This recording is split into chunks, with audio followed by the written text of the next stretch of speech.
opportunity to speak directly and maybe even interact directly, depending on, most likely it'll be the possibility to be there, to be live and go on the air. You would, and make sure you have the host or whoever, all the people that are going to be there, and all this infrastructure, which you really already have with the newspaper. That bishop can use that hour, and you would facilitate that most likely, and have take advantage of all of the great guests that really come through here. Cardinal Levada comes through San Francisco every once in a while, and to be able to interview the prefect for the Congregation of the Doctrine of the Faith would be amazing. And that's the kind of thing that only this particular archdiocese could do. I know Bishop Vigneron in Oakland is very committed to it, and he's ready to go and stuff. So that's the idea, and that's the hour a day. But the other development would be at the top of the hour, and I think the technology isn't set up, meaning the hardware, the automation, and the connection.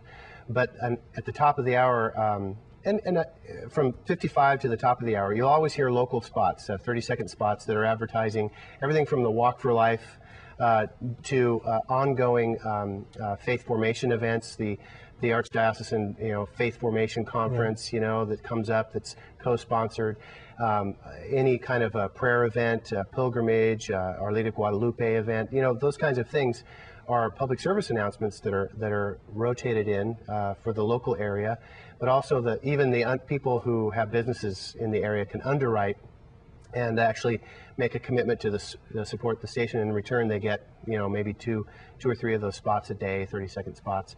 But I would love to see the possibility of maybe some high school sports recap on the weekend. I don't know. I have plenty of ideas, and I don't know how many of them will go. But the idea is that I think there's going to be a lot of opportunities. I know some Catholic grade schools have closed-circuit TV announcements every day. Like St. Brendan's, they've got SB TV or whatever they call it, and it's like a news show every day, and it's hosted with a couple of kids, and they have a live broadcast every day. So I think that the possibilities are there for not only just the Archdiocese, but for the schools and the apostolates that are in the Archdiocese to be able to have some kind of an ongoing presence there. Not the advent here in the 21st century, and not too long before the 21st century dawned, we started a newspaper, which some people thought it was anachronistic, but it's turned out to be a great success. And radio, it's not a dated medium. It's a medium which exists alongside of other mediums. Right. And it's how you use that medium with interplay with other media, again, to evangelize the message. Both Cardinal Levada and Pope Benedict, said the critical question of the age is, how do you make the gospel story relevant today? And certainly it's, in my mind, it's people telling their faith experience or sharing their faith experience and learning more about the faith journey of others. Yeah. And I think radio, television, media, whatever it might be, are ways to do that.